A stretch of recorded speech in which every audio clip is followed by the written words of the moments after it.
Good morning students.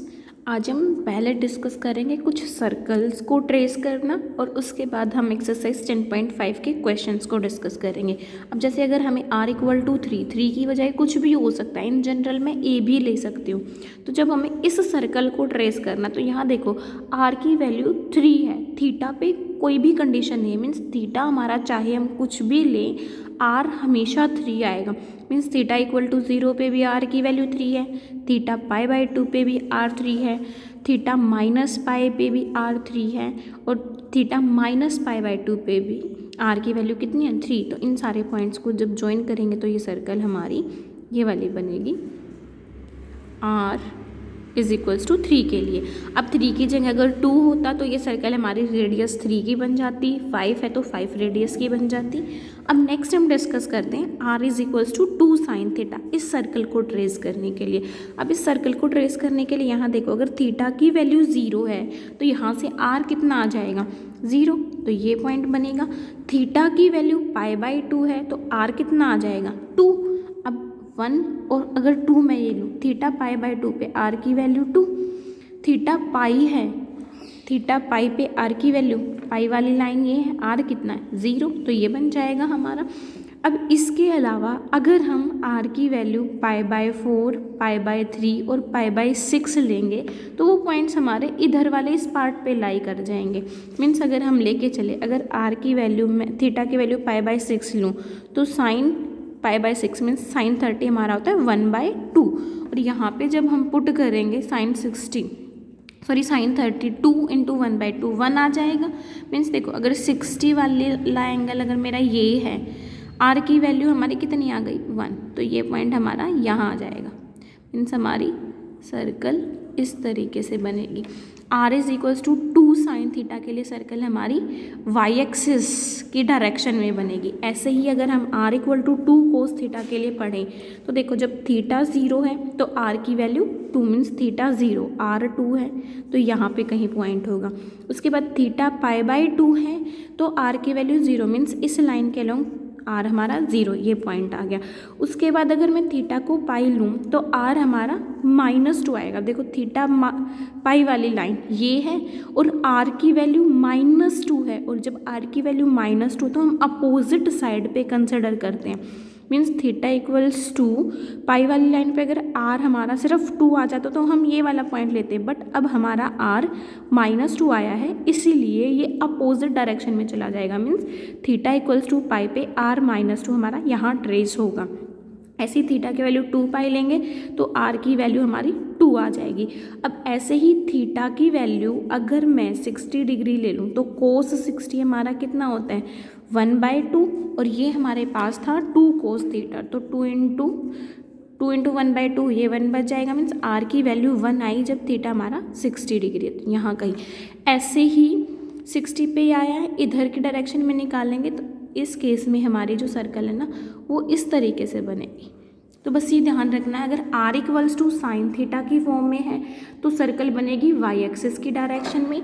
अगर circle r = cos theta की form में तो सर्कल हमारी बनेगी x एक्सिस की डायरेक्शन में। अब एग्जाम्पल नंबर 2 को देखो, इसमें क्या कहता है, find the area common to the circle r = a। पहले तो हमें सर्कल को ही ड्रॉ कर लेते, r = a, मीन्स ये हमारा ऐसे बनेगा। r = a की वैल्यू कुछ भी हो सकती है 2, 5, तो ये हमारी सर्कल ये वाली बनेगी r = a के लिए। और उसके बाद सेकंड फिगर इसने दिया r = a × 1 + cos theta cardioid, और इस कार्डियोइड के लिए हमें फिगर पता है कि हमारी इस तरीके से बनती है।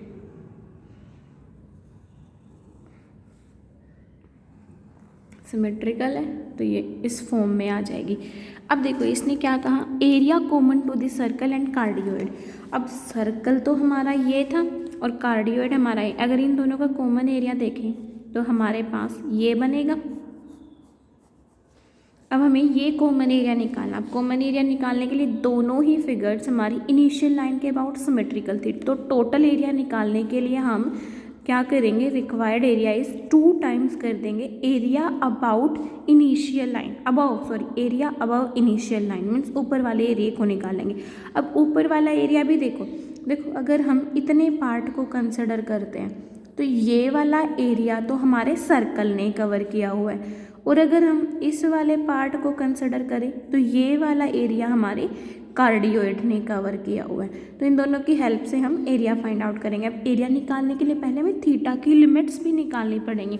थीटा की लिमिट निकालने के लिए r इज टू ए और r is two A into 1 plus cos theta, दोनों को इक्वेट करेंगे। थीटा हमारा आ जाएगा प्लस माइनस पाई/2 मीन्स माइनस पाई/2 से पाई/2 के बीच में। रिक्वायर्ड एरिया हमारा हो जाएगा 2 टाइम्स एरिया ये वाला ONPQO, और ONPQO ये भी हमारा 2 पार्ट्स में डिवाइड हो जाएगा, MNPO प्लस OPQO, इन दो में, यही इसने लिख रखा है। अब पहले हम OMNPO ये वाला एरिया निकालते हैं, और ये एरिया हमारा सर्कल ने बनाया है। तो लिमिट ऑफ इंटीग्रेशन सिर्फ फर्स्ट क्वाड्रेंट में काम करेंगे ना, इस पे थीटा 0 है और यहाँ थीटा पाई/2 है, तो लिमिट्स तो हमारी आ जाएंगी 0 से पाई/2 1/2 r² d थीटा। और अब देखो यहाँ r ये कौन सी कर्व से आएगा, ये किसको रिप्रेजेंट करती है, ये कर्व सर्कल को, that is r equals to a। तो यहाँ पे हम r की वैल्यू a यूज़ कर लेंगे, इसको इंटीग्रेट करेंगे, हमें थीटा के रिस्पेक्ट में करना है। तो हमारे पास एरिया आ जाएगा πa²/4।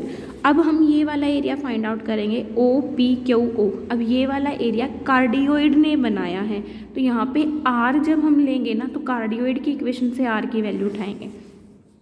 अब इसके अंदर देखो पाई/2 से पाई, क्योंकि ये वाला एरिया हमारा यहाँ से यहाँ तक जा रहा है, और ये लाइन हमारी किसको रिप्रेजेंट करती है, angle theta is equals to pi को। तो एंगल हमारा आ जाएगा पाई/2 से पाई तक का। Limit of integration from pi से पाई, half of r² d theta. r की वैल्यू हम कार्डियोइड की यूज़ करेंगे, इसको इंटीग्रेट करेंगे, लिमिट्स पुट करेंगे अपर और लोअर, सिंप्लीफाई करने के बाद हमारा ये आ जाएगा। तो रिक्वायर्ड एरिया हमारे पास क्या बनेगा, जो हमने ये एरिया फाइंड आउट किया था प्लस जो हमने एरिया OPQO निकाला, दोनों को ऐड कर देंगे।